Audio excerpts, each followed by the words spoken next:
this isn't the right fit for me, and it's all remote and I can't connect with people the same way. It was just like a perfect storm. Your work can have such an impact on your health. We all know it. It's the prolonged stress. It's the people causing the stress. I did get promoted to manager, but that's when I worked with this toxic leader. My nervous system was just off kilter. That's when my health started to go downhill a little bit. That's Jackie. She worked as a manager in healthcare. It's obvious that she wasn't in a great place at that time. Clearly the wrong fit. I think the big thing was the lack of energy, and just I think I gained like 40 pounds in 4 months. It was just a wake-up call. But the real question is, how did she go from a bad fit role, toxic environment, carrying the extra 40 pounds all the way to work that is a phenomenal fit? I got out of all of those things and realigned myself, and now know that I am at a good fit with my home, out of an unhealthy relationship, and in a job that I absolutely love. And I have never had more energy. The weight just came off. It wasn't easy for her, but if you've listened to very many episodes of the Happen to Your Career podcast, you know that it was worth it. It was a big leap. I didn't know if it was going to work out, but I just knew I couldn't keep going in the same direction. In this episode, we'll uncover how Jackie navigated career change, a divorce, and relocation all at the same time. How was she able to say yes to something new, even with the fear and uncertainty? You'll even hear why she walked away from a leadership track to find work that feels aligned. This is the Happen to Your Career podcast, where we share stories of real people making real transitions to work that fits them, their families, and even their bank accounts. If you aren't already subscribed, hit subscribe and follow so you can get notified every single episode that drops so that you can learn to design an extraordinary career for yourself. Here's Jackie telling about where she started. Looking back, it was a really great first job. I got connected with really special people. I loved the work. I loved being in an office and, seeing patients face to face. It was just a really good job. Because I did my job so well, I got promoted to a team lead. And so I was with a team of nurses. I think I was in my element there, but I could feel myself stretching a little bit and maybe getting a little stressed out. So I stepped away from face-to-face interactions with patients. It was hard to do, but at the same time, I was working with a good team of nurses and social workers, and it was fun. Where it took a turn is I had my first experience with like a really toxic leader. My nervous system was just off kilter. That's when my health started to go downhill a little bit, and I was looking for another job. Yeah. So when you say toxic, what are some examples of what made it feel toxic for you? I was in a car accident Monday morning. That's when I usually do payroll. Oh, wow. I called her. It was a pretty serious accident. It was scary. Thought my life was over. Spinning out of control over the freeway. Literally, we're spinning out of control in the accident. Yeah. So I was shaken, and I asked to take the morning off, and she just gave me a lot of grief for it. And she had to do payroll, and she was just not happy about it. And I just thought to myself, this isn't healthy. I mean, that's when I really knew. It's like, I got to be able to take care of myself. It's inclement weather. The car starts spinning out of control. You're completely shaken up. You call in, and you're met with frustration that, yeah, exactly. Yeah, your boss has to do payroll. I don't think that meets anybody's definition of supportive. I can understand the frustration, but also that's not ideal for anybody whatsoever. It sounds like the crux where you started thinking, look, I have to do something else. What happened next? So that's when I found another position, and this is the position I most recently left. Yes. It was another manager position, which at the time I was looking for that. I thought, that's what you do. You look to get promoted and, keep on getting promoted and get more money and do well at your job. And I wasn't really considering if it was the right fit or not. So I did find another position. And really what sold me is the supervisor or boss that I was interviewing for was just amazing. And she was so, I think, like motherly and supportive. And I'm like, whatever this job is, I'm in. I just It's like needed the to. antithesis of what you experienced from the previous Exactly. situation, right? Yeah. Yeah. Yeah. I got the job right when COVID hit. So it was like mid-March when I actually started the position, and it was all remote and it was all different, and it was a challenging dynamic.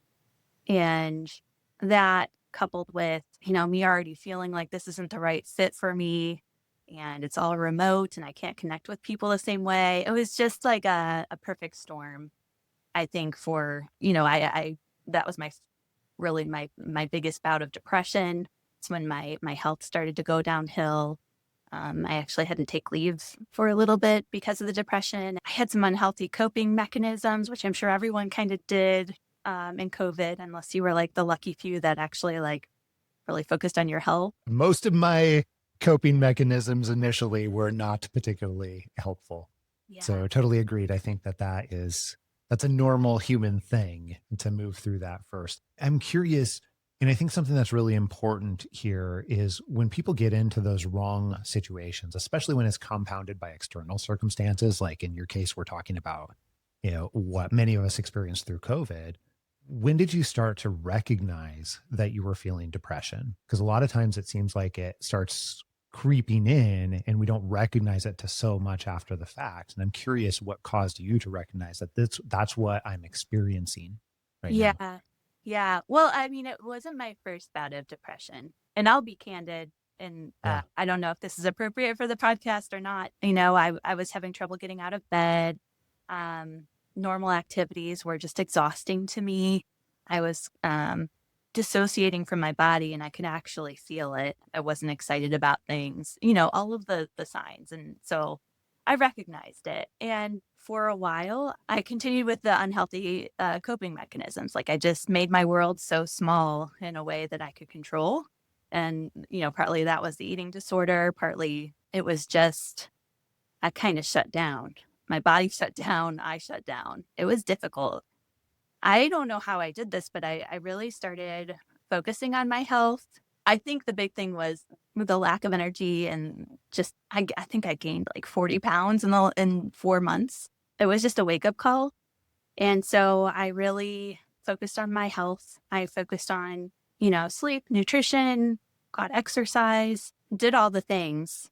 It took a good 3 years to recover from, I would say. I experienced the same thing. I think a wonderful thing in your situation is that you have some of the professional experience in order to recognize because you've seen others experience it and you were recognizing some of those signs. So that's amazing. And I think that that's actually really helpful for others. That's why I wanted to just ask you about your experience. But for me, at that time, I had no idea. I just knew that I was gaining weight. I was horrifically unhappy. I was Mm. experiencing these weird things that I later realized were panic attacks. And it took me many years to undo not just the weight side, but also the other pieces that went along with it too. I think that's the trap that we tend to fall into. We go through these experiences, don't realize how complex it is. And then our human brain says, well, if I only just did this, or I should be able to just do that. And we Yeah. reduce it to this like single, very non-complex problem of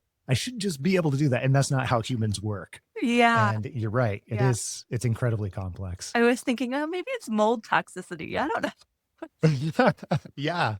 Yeah. Well, Uh, that's what we do. We start yeah, gravitating towards all of these things. Well, it has to be this or it has to be that. And if yeah. yes, totally agreed. So then one of the things that you mentioned is you started then shifting your focus to your health and your well-being. What were some examples of what that looked like for you to be able to do that, even in small ways at first? I started eating really healthy. I think that was the biggest thing because before, like I said, and I was still struggling with the eating disorder for, I think, up until like 2 years ago. I mean, it was that recent. So it took a long time to be able to, but when I did eat, I ate healthy and then I worked up to, now I eat a lot more. I'm healthy with that. And I just feel, gosh, so thankful that I don't struggle with that anymore because it was It was very isolating. It's isolating to have to keep a secret for that long. Anyways, I focused on my sleep.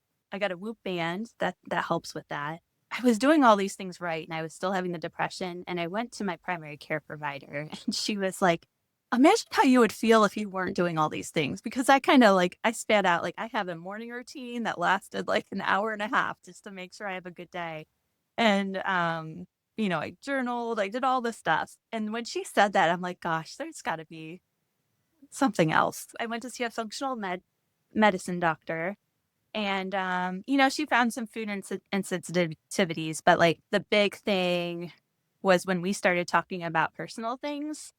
I had some trauma I did not process, and I think looking back, I think my trauma was actively happening and I didn't realize it. I think just the fact of not doing the things that you should be doing, like, not doing the things that are a good fit for you or having boundaries, or I was a perfectionist, I was a people pleaser, and I didn't have good boundaries and I was pushing myself too hard, and unhealthy relationship and all of those things I think were contributing to it. I got out of all of those things and realigned myself, and now know that I am at a good fit with my home, out of an unhealthy relationship, and in a job that I absolutely love.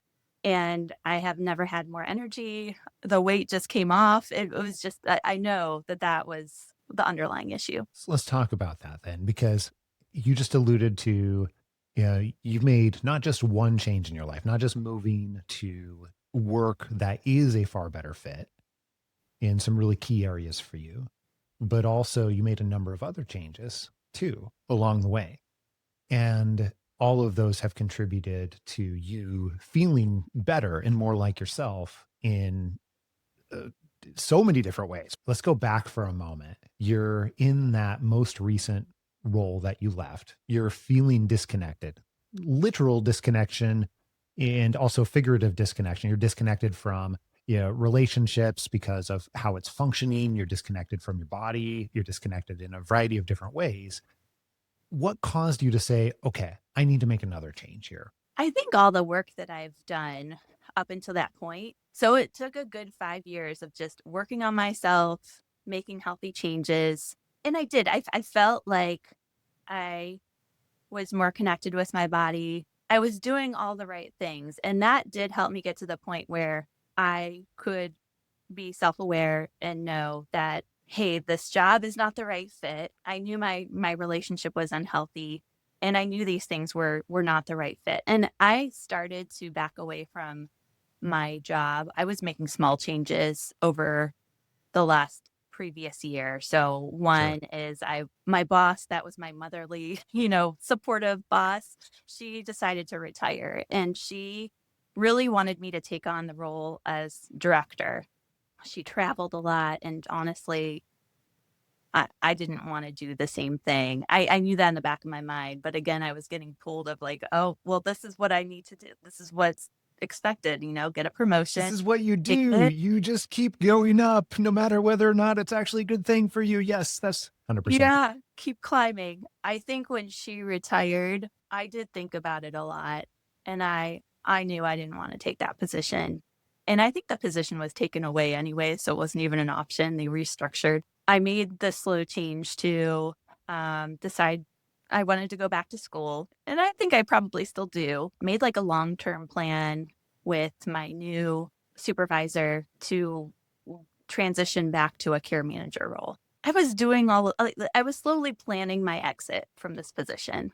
As I was doing that, I was feeling better and better, like, this was good, but I knew a whole part of my life was also not healthy and not good, which my relationship. It was Yes. hard, and I really didn't realize how bad it was, again, until looking back on it. It just all kinda happened at once and was not planned. It was done in a way that I tried everything. I tried everything. We tried everything. I think the biggest thing was my kids were getting impacted. As you can see, I can tolerate a lot and kinda just muscle through things, but when my kids were suffering too, and I could see that, I think it was easier to make that decision. I can definitely. definitely empathize with hard decisions and recognizing that if you don't make that decision, it's continuing to impact your kids. That hits home for me in a lot of different ways. You know, you're in this situation where you recognize that so many different pieces of your life that you thought were going to be a fit, you've done the work to try and figure out, like, could they fit? Would they fit? And then they don't. How did you move forward from there? It was a big leap. I didn't know if it was gonna work out, but I just knew I couldn't keep going in the same direction. I knew I needed help and support, and at that point in time, I was feeling I don't think I realized I needed the support that I needed. I was just trying to do it on my own. I think the more and more I reached out to people for support, the more it felt right. Like I started making more connections and things just started to work out. So it started out slow. I knew I had to make a change. I think the more I moved in that direction, it's just the more the universe kind of gave me people and places and things that just worked out, and it was like, yeah, this is hard, but it's right. It feels right. Let's talk about that. What's an example of where you didn't know if it was going to work out, but you ended up reaching out or making connections or, you know, putting yourself out into the universe to some degree, and the universe responded? Well, I think just this job that I have now, I knew a friend of a friend that was working here and connected with her. And she said, hey, they're having a job fair and they're hiring. So I showed up and just met the same feeling I got with my previous manager that was so supportive. The new manager at the job fair, we just clicked and we connected, and I had that same feeling. And when she gave me a tour, I actually ran into one of the nurses that used to be when I was a manager. Oh yeah, She was one of the nurses, and sure. she is just a master at picking good cultures and good teams. She used to work in HR, so She's had that's some experience then. that's right, that's right. And so, of course, she recommended me for hire with her, that manager, my manager that's current. So I got to interview different teams. So there were a few teams within this hospital that were hiring. And there's different culture pockets. There's Mhm. different dynamics with the teams. And when I got to this nurse that I used to work with, her team, oh, they were just so amazing. They're just women that you would just like to hang out with.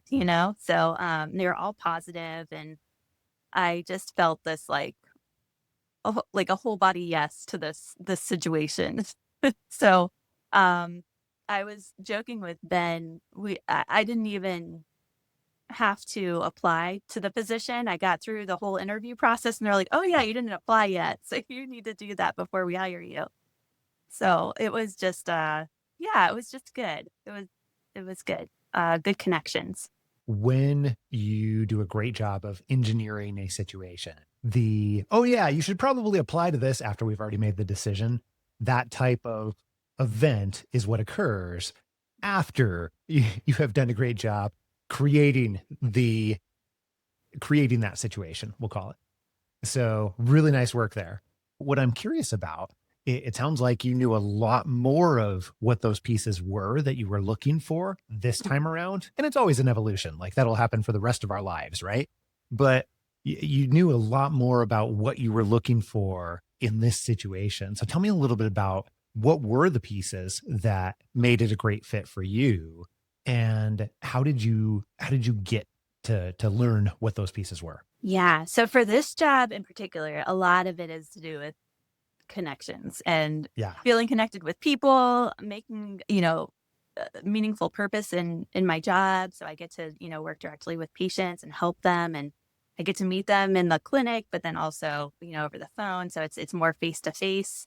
And And you knew that you needed that too, because you'd had that previous experience where you had gone mostly remote, and that was not a great thing for you in that same way. You didn't get the type of connection that you were looking for, right? exactly. And then just the face-to-face connection with the team, you know? I had a really good team and we joked around a lot and it was just fun to go to work. And I have that again now and it feels really good. It's really fun. And I miss that part, you know, because Yeah. you just don't get that in a remote situation most of the time. Yeah, I get to work with just the best of the best too. Like they're all like this is one of the best hospitals in the country for what we're doing with bone marrow transplant and Mhm. I get to just spend time with the experts and just absorb their knowledge and that's really special too. That sounds really cool, but I'm Yeah. curious for you, what made that personally important? And I'm not sure if this is one of my top values, but I Yeah. really love learning. I love the challenge of it. And I think in my other jobs, I was expected to be the expert, and I don't think I was. So this is just, you know, beginner's mind, just learning everything I can. And it's just, I think that is an atmosphere that really helps me thrive. I think that's really interesting because so many people don't really think about, who you're surrounded by in that particular way through that lens. So what I hear you saying is that you recognize that you're a learner. You need a high rate of learning. And particularly for you, which might be different for the next person, but for you, you need to be able to sort of be in that sort of beginner type of mindset, for lack of a better phrase, always curious and always learning and have an available that works well if you have an available source of experts where you get to keep learning over and over and over again. Yeah. And I think that's just something most people would never consider at all in what they need out of work. I had 2 offers that I was working with. So this Yes. position and then another position, and I was thinking, gosh, this other position was work from home mostly, but just go into the office once a day or once a week. We're on the phone most of the day with the patients, and it would have been an easy job. I was talking to Ben, I'm like, maybe I need this because, you know, I've had so much other change and but then we looked at our values and like what is my my body really telling me and it's hey, I need more connection. And so Mm. like sometimes the easy job is not the best fit. Yeah. Have you ever had multiple job offers in your life before? Or is this the first time that happened? That was the first yeah, that was the first time. So what was that like for you? What was great about that for you? What was challenging about that for you? It was great because I had a you know, choices. I could see what I really wanted and I can kinda see, you know, compare the 2 and take the time to do that. But also it's a lot of decisions, you know? Mm. At the same time, it's very stressful, like, am I making the right decision? And, you know, there's a big fork in the road. These are what we call good problems, right? It's Yeah, yeah, still a problem, but these are good problems, yeah. arguably great problems. Looking back on that situation, what do you think it took to be able to get to the point where you could evaluate these two job offers in a way that became useful for you? Because I'm going to guess that if we went back for 10 years ago, that you probably didn't have the same ability to be able to assess, hey, this is the good one. Who knows? Maybe you would have ended up with the easy one and it wouldn't have been a right fit. But Yeah. what do you think it took for you to be able to get to the point where you could better evaluate? Doing that work with happened to your career where we kind of I took the time to figure out what the values were that meant a lot to me and just help me learn about myself and it really helped clarify things. I think Ben also helped me very kindly point out there were some limited beliefs in my thinking when I was evaluating the jobs. I think one of the cons I had about this job I have now is in I'm not going to be there for my kids or it's a different way of thinking. I mean, there's a lot of places where I'm leaning more on people and I think it's helping me stay connected with people at the same time. Yeah, I think that's the really fascinating thing to me when I think about your story is that there are so many elements here that are past tendencies, past beliefs, behaviors that are stopping you from connecting with people. But ultimately, one of the biggest things that you particularly need, maybe more so than the average person, is to be able to connect with people. So Right. it's really amazing, actually, just how you have challenge by challenge sifted through that in order to get to a point where you can better connect with folks in the way that you want to, and that's good for you and probably better for them too. And it's probably better for your family, probably better for your dogs as well, I would imagine. Yeah, that's so true. It's so true.